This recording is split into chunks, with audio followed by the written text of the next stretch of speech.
All right, everyone, welcome back into another Fantasy Golf video. We are going to be breaking down the 3M Open. Now, this is an event that I've been to before, and it's a course that I really enjoy. I know it gets a little bit of slack with where it takes place on the PGA Tour season, but this is like the ideal Midwest tournament course that we have here, where depending on how they want the course to play, it can play a little bit more difficult or a little bit easier. It's very waterlined, can have thick rough, but there are a lot of birdies out there to be made. A little bit of risk reward as well. It has everything that you would really want. Maybe not enough trees in there, but it's a very fun course. We're obviously going to break down all the top plays for this tournament and give you guys all the best bets for this tournament as well. And then at the end of the video, we'll go ahead and give you guys a sample build for PGA DFS as well, using the core plays that we'll touch on throughout this video as well. So with that, let's go ahead and get into this video.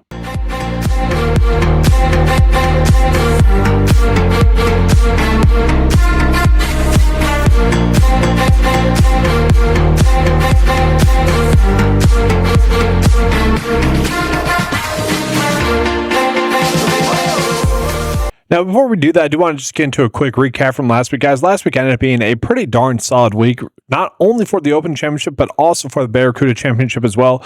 Together, that's easily going to be like the most projectable two tournaments that we're going to have, I think, throughout the rest of the season. Obviously, there isn't that much left of this season, but yeah, very good Open Championship, very kind of predictable, lots of easy lineup paths to get to. Unfortunately, we did see Scotty win, which obviously for outright purposes was a little bit annoying. The first click on the week was Matt Fitzpatrick, who did give us a decent tease for most of the tournament, did give us a first round lead, which was very nice. So we've had 2 first round leads over the past 3 weeks, which has been pretty nice thus far. But yeah, Scotty won, number 1 player ranked, good outright bet. Really no shock there. But there was 2 tournaments going on last week, and we also had Ryan Gerard, who was ranked top 5 in the 9 to 5 mile, who ended up winning. I did mention in the 9 to 5 Discord chat that I just would be betting on the top 7 golfers for the Barracuda Championship, as well as Kevin Roy, because I can't quit Kevin Roy. Ryan Gerard came through for us, and that I've touched on this a decent amount. I know maybe not everyone remembers it, or there's new members in there, but whenever there's an alternative event there or secondary event, it is basically just betting on the top 7 golfers, because they are typically the golfers that are considered, kind of good outright bets for that tournament, especially considering the odds that we are getting. And that does bring us into kind of the point for this week's tournament. And right now, guys, I have the new 9 to 5 betting sheet pulled up here for you guys, and I want to show you guys. I have the bet tags pulled up here. And if you're familiar with the tool, you'll know that, or the normal cheat sheet, I can just show you this as well. So typically speaking, guys, we have 3 tags here for outright bets. We have the good outright bets, we have the possible outright bets, and the long shot only bets. Okay, this is based off of percentile rank for typical winners on the PGA Tour or the past several seasons. Okay, so a good outright bet ranks in the top 80th percentile, a possible 70th, and the long shot only about 60th percentile. So typically speaking, obviously, those are the golfers that typically win. When we go into this, we're not getting any good outright bets. Okay, so that should tell you how volatile this week could end up being. Okay, so with that, if we just look at the possible outright bets, we are getting a decent amount of possible outright bets, all of them to me that are pretty darn appealing. Okay, like Maverick Minute, I'll already tell you guys right now, spoiler, I'm going to be on him a decent amount. He is really just checking all the boxes. He is going to be a great option for us, and we're getting some pretty good odds for him. You can get him at about 20 to 1 on DraftKings. That's pretty appealing to me. Okay, the 9 to 5 odds would give him about more of a 7% likelihood to win, so about 2% edge there. And then same thing with Sam Burns, guys, about 9% likelihood, so a 3% edge difference, and you can get him about 18 to 1 on some of the sites. So those are kind of 2 of my first clicks on the week. And then we'll discuss some of the other golfers here as well. But while we're here, let's just take a peek at some of the long shot only bets. And I'm just going to pull up the American books here, the more popular ones there. So whatever, easy enough. And so, yeah, we're just going to look at outright bets. So Chris Goddard, obviously someone that's been playing extremely well. Actually, Ricky's interesting. Kevin Yu, he's always someone that if he putts well can win. Max Graceman's in. Rico Hoey, he's someone that was popping for most of the tournament last week and kind of folded at the end. Alex Smalley is going to be an interesting click there as well. So part of what makes this tournament interesting is the course, and I just want to touch on this real quick. This is the last hole. And for the life of me, I do not understand the strategy here for a lot of the tour players. A lot of golfers will end up with their ball in the water because they won't hit a full 3-wood or something like that, whatever club they need. They'll hit it to the area in which it's back here further. Actually, it's more further back here. They'll hit it into an area that allows them to go for the green too. But what they should be doing is aiming for the freaking stands. Take the free drop. I get that you want to land it on the green, but you don't want to land in the water. Just hit it long, not short. It's insane to me that they have done that. But yes, this is a tournament that if it does end up getting winning, can end up playing a little bit more difficult. We have actually seen it play more difficult the last couple of years, guys. But interesting there. But it is, again, just like a phenomenal fun course. It really is. And people might dog on it, but again, for Midwest golf, it really has everything that you would want. And again, it's really set up well for fans as well to view it. A lot of birdie opportunities as well. So it makes it fun. But we have seen this tournament now several times. So we do know what to look for like course history. And so Jonathan Vegas, guys, won last year. Previous start prior to that was 4 years prior, or 3 years prior to that, where he finished second. Cameron Champ's been someone that's been playing some pretty good golf as well. He's an interesting click this week, 12th, 6th, and he won. His win was annoying because I had the runner-up. That was tilting, but he has clearly played this course well. And he's been playing well. I could definitely see betting him. You got Tony Finau, who has won and also played this tournament really well. He's someone that's been playing better recently. Cam Davis is someone that's played this course well. Keith Mitchell. There's a lot of golfers that have actually played this course a bunch and have played this course well. And so to me, that is very, very intriguing. And we can pair that up with the golfers that are going to be the good stat fits, and the golfers are also going to be golfers that are in good form. So I love that there.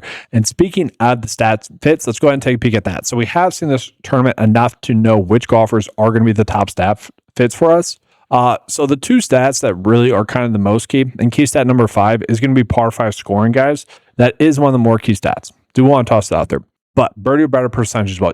Golfers need to be taking advantage of the scoring opportunities. And so that typically does correlate with par 5 scoring. But attached to that, it is a second shot golf course. So ball striking and stroke striking approach, you do need to be looking at there as well. But we do have a lot of water hazards in play, categorized as many water hazards in play on the 9 to 5 cheat sheet. So if you guys are someone that's 9 to 5 custom model and in the data, I do think that is something that we should be looking at this week. And so let's just take a peek at the custom model 2.0. It's still in beta, but they're kind of working on finishing touches. It should be good to go for the most part. So I'm just going to show you guys. I'm going to reset the attributes just so we can look at the water hazards. So if we just type in water hazards, okay, so many water hazards is what we're looking at. The top few golfers that we would kind of expect, Sam Burns. Then we got Tony Finau. Danny Walker's interesting, I will say. Wyndham Clark, though, Max Graceman, Maverick McNeely. So already some of the top names that we're going to be on are golfers that pop up there. What I do find fascinating is that Adam Scott's there. If anyone's a 9 to 5 Discord chat follower, they know my grievances and their grievances with Adam Scott over the years. Where Adam Scott, whenever you need a good shot from Adam Scott, whatever it is, make the cut, maybe win, or some stuff up to win, he just finds the water. A little bit like Xander, where he'll just duck hook into the water prior to last year. That's been Adam Scott. You can basically rely on that to happen. Interesting that he's popping up there, but he's one of the better golfers, so nothing too crazy there. But it is nice to see that those golfers are popping up there as well. But yeah, we jump back into the top stat fits. Kevin Hughes popping up. Now, this is a tournament that can become a putting fest at times. So again, we do need him to get out with the putter. Lee Hodges coming in off of a disappointing week. We'll see what we'll do with him. Same thing with Taylor Pendrith. Then you got Victor Perez, Maverick McNeely. Then we're starting to get into some of the players that we'll probably be on. Andrew Putnam's extremely mispriced. We'll touch on that a little bit as well. So a lot of interesting clicks this week, especially for stat fit. Now let's go ahead and just jump into recent form real quick. And just looking at guys, yes, Sam Burns in the best recent form, 11 straight make cuts in a row, playing great golf. Then we also have Chris Goddard, obviously won recently, followed that up with a really good finish, third.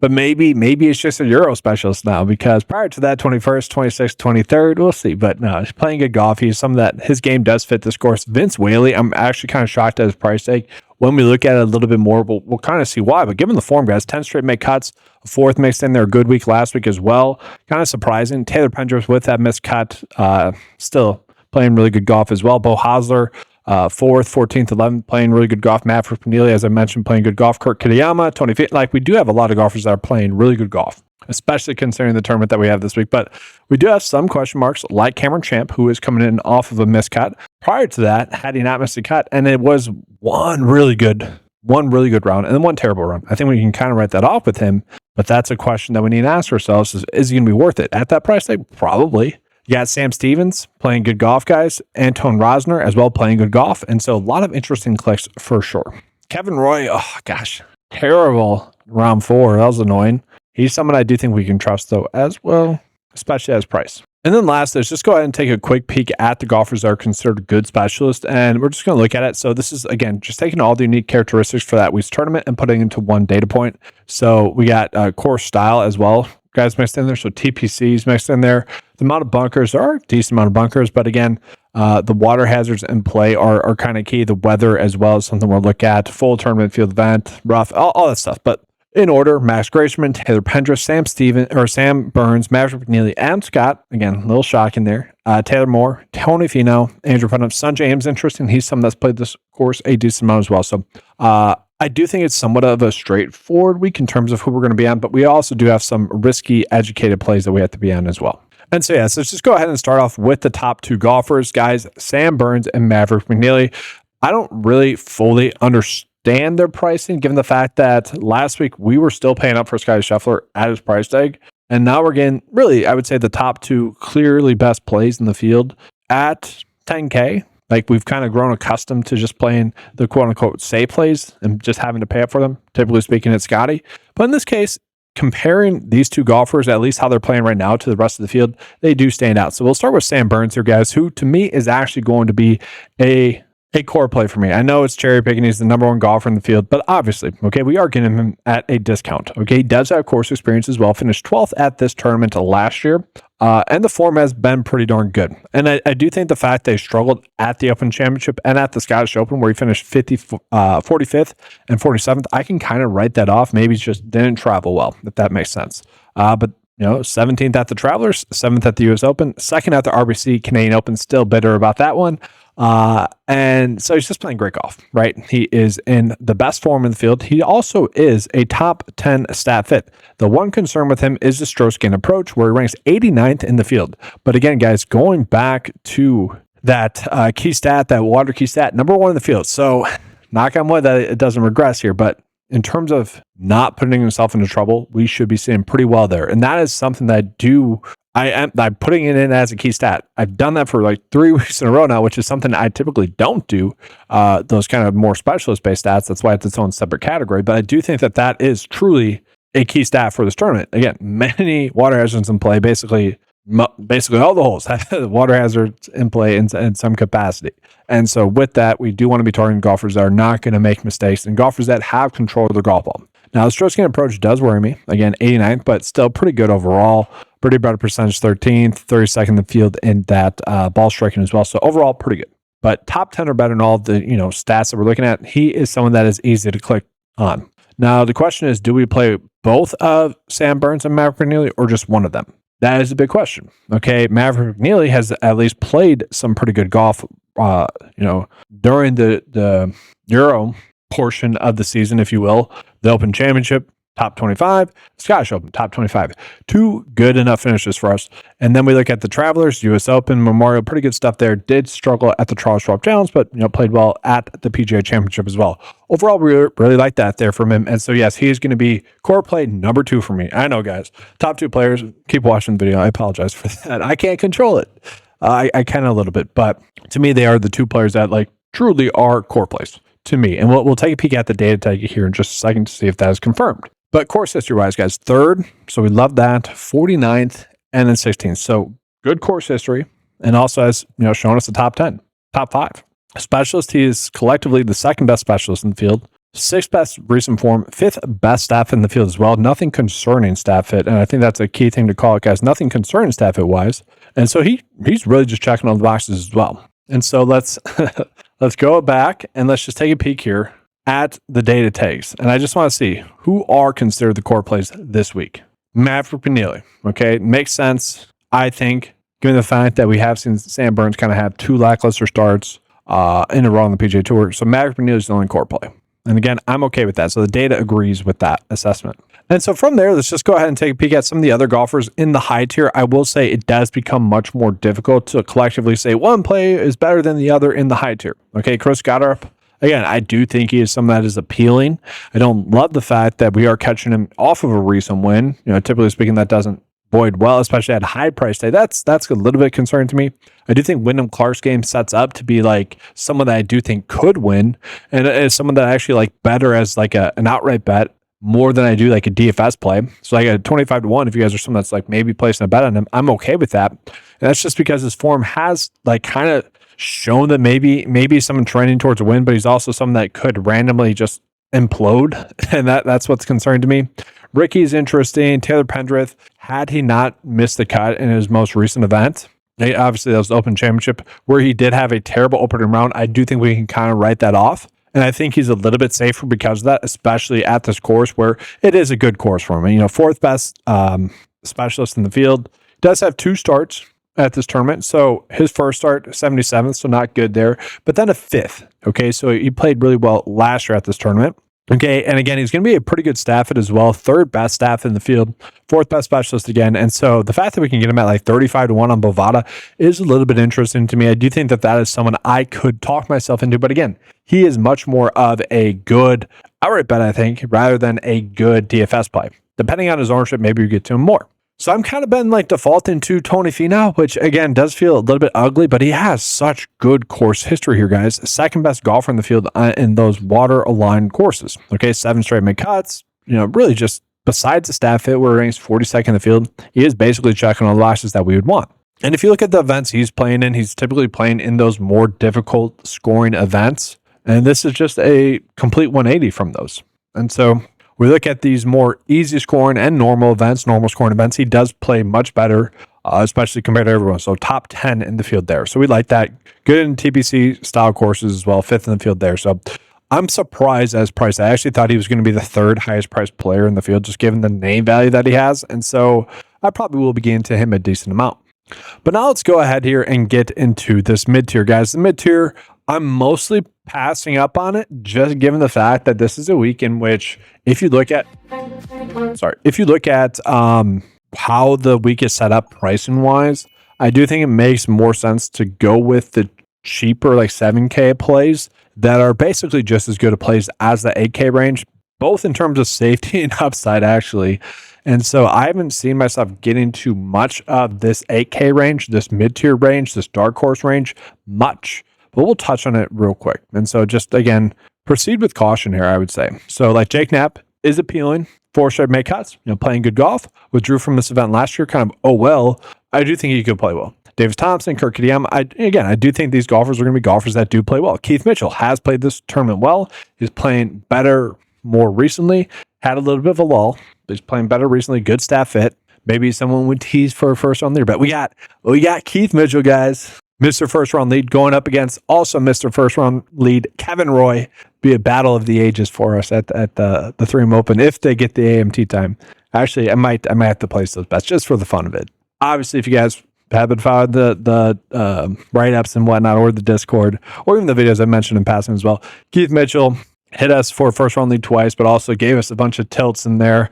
And then Kevin Roy as well gave us a First Round Lead, one of our biggest cashes of the year, and then also did that again in a different tournament as well. So kind of just a fun little bit there, but I might actually think about that if they're popping up. But all in all, someone we could look at, Thorbjornsen, he's probably the most interesting one here in this range. It really just depends on ownership for DFS purposes, but for outright purposes, I don't know. I don't really see myself getting to anyone here. Maybe Kevin Yu. Kevin Yu is probably the most appealing one here, coming in off of a bad start in his last start at the Open Championship. Okay, kind of just one bad round there again, but then 34th, 21st, had been playing some pretty good golf as well for the most part. He has the best staff in the field, so we like that there. Specialist could be a little bit better overall, but oh well. He's a scorer. We know that. He doesn't make too many mistakes on those water-aligned courses. 32nd in the field there. Does have course experience. 73rd last year. Don't love that. And then 37th, though. So, good enough. And at this price tag, that's what is most appealing to me, guys. And so overall, he does rank out as someone that I am probably getting to a decent amount given the pricing. But then when we go down to like Alex Smalley, who's going to be $200 cheaper in the low tier now, the sleeper tier, he's very interesting. And he is someone I'm toying around with an outright bet. Okay, so he is someone that is considered a long shot outright bet only. Does have course history here, guys, where he finished 12th at this event last year. He's a great stat fit. So 10th in the field in ball or birdie better percentage, 11th in ball striking, 9th in those water aligned courses. So very good there. Stroke gained approach could be better, 44th in the field there. So don't necessarily love that. What we don't like is going to be the form. Okay, so we need to touch on this. So 34th at the Scottish Open, good. John Deere Classic, 79th. Don't love that. Rocket Mortgage Classic, 139th. Terrible there. And then 13th at the RBC Canadian Open, 9th at the Charles Schwab Challenge. So been very hit or miss. And I hate the fact that he hasn't played well in the Midwest swing. What are we doing here, Alex Molly? What is going on? Now, overall, he still is the 13th best specialist in the field. But this is another instance where I'm like, I actually like this golfer as more of an outright bet at 65 to 1 on Bovada, rather than I think he's a good DFS play. Now, obviously, all those golfers that I've already mentioned in this kind of scenario are going to be GPP only plays as well. Like players that if you're playing them, you're only playing them knowing that they're going to be risky. But if they click, they could win you GPP. That is what I see with Alex Smalley here as well. So yeah, we jumped down into like Rico Hoy. Great play, I think, on paper as well. I like him. Dave does not like him as much as I do. Lee Hodges, kind of same thing there. Again, 2 bad events in a row. I don't love that. But let me look at someone like Vince Whaley. So to me, guys, Vince Whaley, I like a little bit more than the data overall. So the 905 model rank is only giving him the 21st ranking, and then the overall rank, including the Vegas data, is giving him the 18th rank. Okay, so don't necessarily love that. And let's see why. Well, missed the cut and has only started this event 4 years ago. Okay, 4 years ago. Does have course experience, though. That's kind of what I'm looking at. That always is a good thing. That's always a plus. Key stats could be better. Okay, but he is still 27th in the field. Like nothing like alarmingly bad. Wish it was a little bit better, but nothing alarmingly bad. But really what we're chasing here is the 10 straight make cuts in a row on the PGA Tour. And the nice part is, unlike Alex Smalley, they've all been during this Midwest swing where he's been playing extremely well. Did have a disappointing Sunday, I will say, last week, but still 23rd place finish, then 4th, then 33rd, then 32nd, like playing great golf. And the fact that we're getting a golfer that ranks 3rd in recent form rank in the field at this price tag, that is crazy. For what it's worth, I didn't touch on this as well in regards to the Open Championship. It was insane just how much recent form was the like predictable stat. And I know it is every week, like the most important key stat every single week, data-wise, is the last start a golfer has made. Okay. But it was crazy. Like basically all the golfers that were like in the best form in the field all showed up and played well. Even the DP Tour players that, we were a little bit concerned with, like Christopher Ryotan, if that's how you say his last name. Come to think of it, if that's how you pronounce his first name, it could have a weird accent to it. He was like 4th in the field, ended up playing pretty well for us for most of the Kerry Hall. A little bit of a lackluster weekend as well, but played well for us. Terrell Hatton, top 10, and Scotty obviously best form. Like that was good stuff. And so I do think this is another week where by default, we should just probably be looking at golfers that do have good form. And so for me, I do think in cash games, he makes sense. I do think even outright wise, like he is someone that I could see winning as well. Again, just given how well he has been playing, he does have some course experience. I was hoping we would get him at longer odds, 70 to 1. Don't love that, but overall, I think he's intriguing. So from there, Patrick Fishburne's intriguing, guys. 3 straight make cuts in a row. Finished 6th at this event last year. We like that there as well. Jonathan Vegas, yeah, we probably should look at him 5 straight make cuts in a row. Intriguing. Sam Stevens, 11 straight make cuts in a row. Has good course experience, guys. Let's actually take a deeper look. So, top 10 finish at this tournament, 64th place finish. I like that there from him. Yeah, I was hoping we'd get him at like 80 to 1 as well. He's kind of someone that is just casually checking the boxes. Could be like a Scott Piercy type winner. And I know Scott Piercy didn't win. I believe that was the year Tony Finau won because he had this like cut on the back of his heel that was just bleeding and gushing blood. He was up by it didn't seem like Scott Piercy was going to lose up until this random injury that he got happened. And I don't remember if I think that was after a delay, and I think his like sock got like soaked and caused the cut. I might be remember that incorrectly, but it'd be that type of winner where it's just golfer that plays good enough golf, it's gonna hit the correct shots, finds himself just striping it well and putting it well. I could see him winning at 70 to 1. And I do think that, again, given the fact that we have 0 good outright bets, I do think it is a week where we could chase more longer shot bets. And so that's where I'm giving you guys a little bit more options this week. And so that's where I could see something like Sam Stevens being an interesting click. So from there, Matty Schmid's an interesting click. Kevin Roy is also an interesting click. Both of them have course experience. Both of them have recent top 10 finishes. Don't mind them. EVR, Minnesota guy. We all know the narrative there. And then actually just kind of a fun fact about EVR is, yes, Minnesota golfer. His caddy as well is a former teammate of his, Alex I always butcher. I mean, I don't say his name really at all. Goggert, I think is his last name. I actually swam against him in high school. Just kind of a fun fact. I should try to see if I could get him on the podcast sometime. That'd be kind of an interesting conversation. He was much better than me. He dominated. He was good. I was also good. Don't get me wrong. So kind of an Eric fun fact here for you guys. Yeah, I swam my sophomore and junior year. Ended up making state on a relay my junior year. So kind of fun stuff. But one of my favorite sports was basketball. So I went back to basketball my senior year there as well. I was just kind of an athlete, like to do all the sports. I was pissed that I couldn't do both the sports, honestly. But yeah, kind of just a fun story there. It's actually a story I haven't told before. Yeah, I didn't even realize. I didn't put the two and two together. I knew that his caddy was from kind of the area that I'm from, but I didn't put two and two together until I was like talking about it with someone else. And oh yeah, fun story. But for that reason, I mean, I will say, EVR is still interesting. Like, he hasn't played well at this tournament yet. That was kind of the bit at the start of the tournament when it's like the first year. It's like, oh, he's a local guy. He should have the bench. And he has just been terrible here. But like, would it be too random to see him playing? I don't know. I could be intrigued in him as a play. And then for what's worth, guys, the other player that someone has a connection to the area is Troy Merritt. I believe he grew up in Minneapolis, then moved around.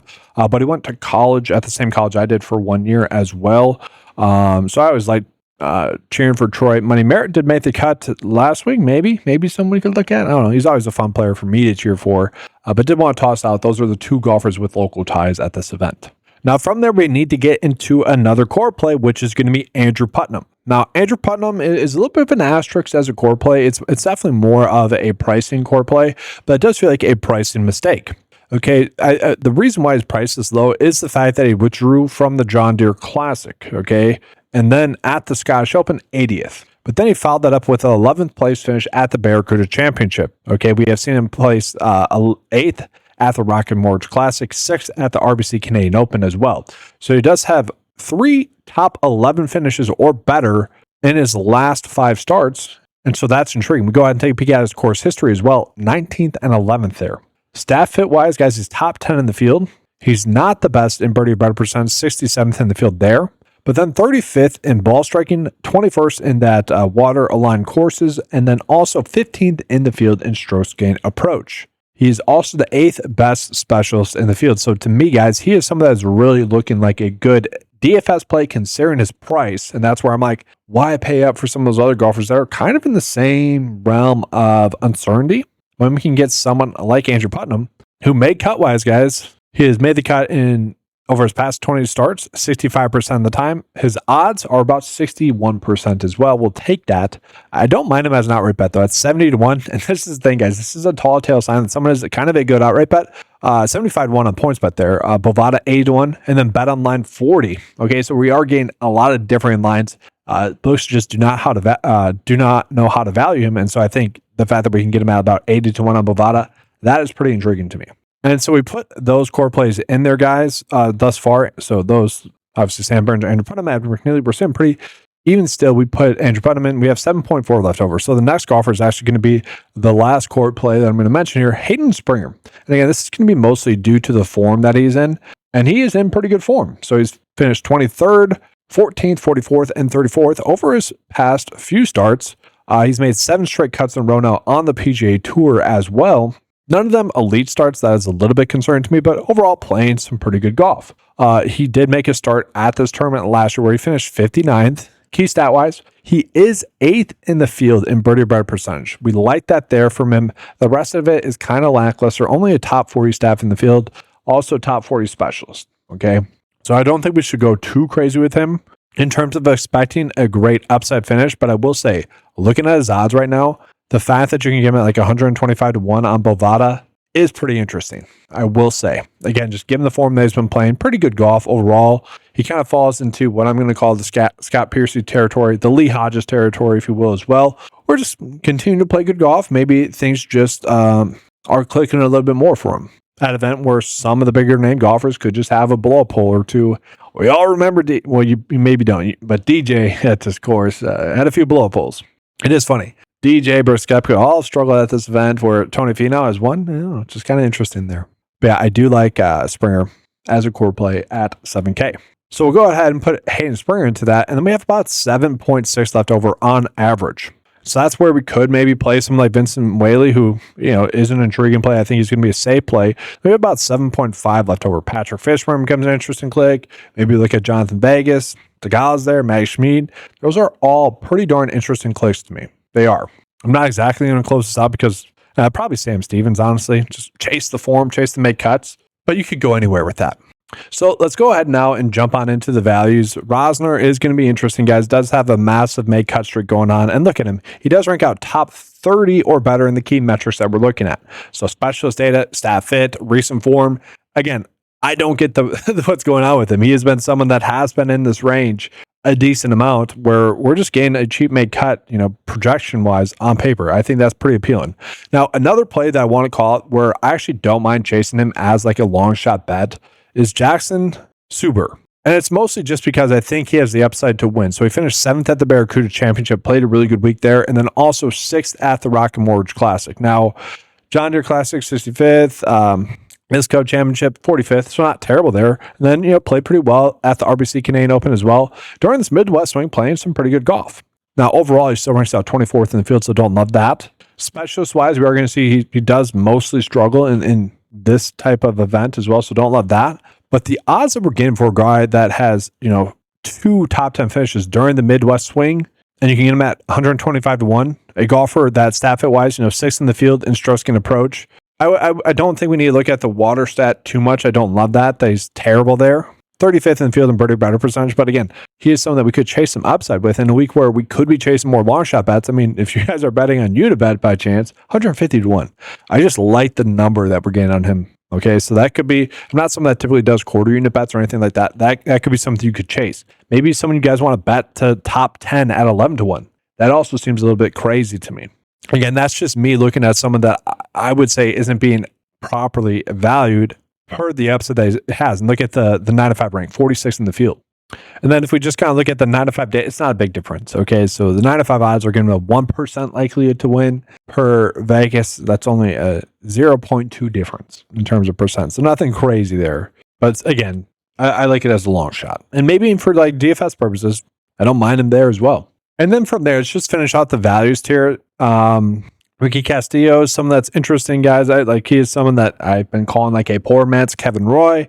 Sam Ryder, this is an event where it wouldn't be surprising to see him randomly pop up. Bryce Garnett here. Bryce Garnett is someone that you get him on an event that he typically plays well or a type of course they typically plays well at, it's always going to be intriguing. And so the fact that he's played this course 4 times, made the cut 4 times over the last 4 years, intriguing. He's not terrible, 65th in the 9 to 5 model. Per Vegas, only a 48% likely to make the cut, but I'm okay with that. I think he's a fine play. We look at per Vegas as well. We're seeing Stephen Fisk, 52% likely to make the cut. Same thing with Ventura. Ventura's made 4 straight cuts in a row, so interesting there. David Skins, 8th and 4th in his last 2 events. You can 24th at this event last year, so a little bit intriguing there. Henrik Norlander, 5 straight make cuts in a row now. Again, has the course experience. So we are getting enough players down in this range that to me are going to be somewhat interesting. But I don't know if we necessarily need to get down to this range as well. I will say Isaiah Salandina here is a little bit intriguing as well. He's someone that popped a little bit throughout the year, a little bit of lackluster starts as well. But now we're getting a golfer that we see key stat-wise, guys, 7th in the field in those waterline courses, but also top 20 in birdie better percentage and ball striking. So a little bit intriguing there. So I already gave you guys kind of my first look build. Before we get into kind of what the custom model is showing us and also the PGA lineup builder, I do want to show you guys an update that I was working on. You may have noticed this video is getting out a little bit later. Working on an update that I want to show you guys here. All right, so that's going to be the 9 to 5 golf leaderboard, which is going to be on the leaderboard showdown page. Now, I still need to add in kind of a separate tab inside of this tool for the showdown purposes, but this is going to give us the live stats, and it's going to be laid out much better than the previous version, I think. So my goal is to make this as simple as possible and as easy to follow. Now, I will call it. Right now, it is pulling in the data from last week's tournament and adjusting it for the field that's going on, but you guys get the point. It'll be updated Thursday through Sunday as the tournament is going on. But it's as simple as possible. You search whichever player you want. You can also select which columns you want to be displayed in there. But let's just take a peek at it. So what I like about this is you click on the row. There's going to be a nice drop down for the season-long stats and then also the difference. So you guys know I like looking at the rank more. I think that gives us a better interpretation of what to expect from that player. And so that's also included in here. Okay, so first right there, but you're going to also see kind of the live strokes gained this season as well, and then the difference. So that could be like maybe used for like regression a little bit there as well. So that's going to be for all the key stats that we typically look at, strokes gained putting in there as well. I know a lot of people like to look at that. Eventually, I'm going to create a view where you can just sort by that as well. Again, like the other tool does as well. But included in there is a little bit of a profile here as well. Okay, so let's just switch it to light mode. I like it a little bit better. We'll show you guys kind of the profile. It's going to be the exact same stuff, just presented a little bit better, where you guys can use this on your mobile device if you guys choose to do so as well. Yeah, it's just a leaderboard. The leaderboard does end up updating at the end of the day, but this is just furthering kind of the updates that I've been making, adding in the 9 to 5 custom model tool, the PGA Tour betting tool. I think eventually I'm going to do the cheat sheet as well. Just give it this overhaul of, making it a little bit more modern, but also the key thing is making it more mobile friendly. And so speaking of the custom model, let's just go ahead and take a peek at that. So we're just going to go ahead and sort by model rank. We're going to put that in there. And then what you guys are going to notice is I put the min, meg, cut rank up to 54%. I think that's fine. I think we're good with that. Let's just go ahead and give our core plays for the week. We'll star them for one. So Maverick McNeely there. You got Andrew Putnam we're going to star. And then Hayden Springer, we're also going to star. Okay, so when we do that, he then gets defaulted to the top of the page, just as an FY. But I'm going to give them like min exposures, just do 25% at least for Sam Burns. Same thing with Maverick McNeely. We'll do about 20% for Andrew Putnam and Hayden Springer. We're going to go ahead and click run. We'll do 20 lineups right now. And so it is going more of a fair and balanced approach, at least for the top lineup, with what it sees for total projected points. You can sort by that. Let's just take a peek at the 6%. So guys, much, much lower than last week. Last week, we were getting double the numbers of this, which I do find interesting. So last week, it was a week in which it seemed like it'd be predictable on paper. That's what ended up happening. But in terms of making a good make cut percent lineup, we are seeing McNeely, Siwoo Kim, Alex Moy, Lee Hodges, Sam Stevens, and Rio Heston. Okay, so then from there, a little bit more balanced. But yeah, in terms of what we were trying to get to for 20% Putnam, we are getting that. Hayden Springer, 20% as well. It is getting to more McNeely and Sam Burns, which is fine. We only gave it a minimum, but kind of like that. It is getting to Roy, Sam Ryder, Ricky. Ricky's fine. Goddard, Taylor Pendrith. I'm fine with that. And then lastly, let's just go ahead and take a peek at the lineup builder, see what that is presenting us as some of the top builds. So for this, we do need to give it 2 data points to go off, and we're just going to do that. We're going to click generate. So we can just take a peek at what this is seeing more as a kind of optimal lineup, just seeing if it's right on par with what we're looking at. And I would say for the most part, yes. So McNeely, the next build is getting to Burns instead. So interesting there. Taylor Pendrith, again, high upside play. Akshay, Smalley, Stevens, perfectly fine with that. So it does agree with that. What's interesting about this first build is it kind of follows the correct approach of a GPP winning lineup, where it has one 10K play, one 9K play, and 8K play. That's the typical structure. And then 2 players in the 7K tier as well. And then a player that's borderline right there in that value tier. So interesting there. I don't mind that. Very interesting. But that's going to do it for this video. Appreciate you guys being here. Leave a like on the video. That does always help with the channel, and I appreciate all the support that we got last week, guys. Let's keep this rolling. Again, I know I'm coming out with the video a little bit later. I apologize for that, and just working on stuff.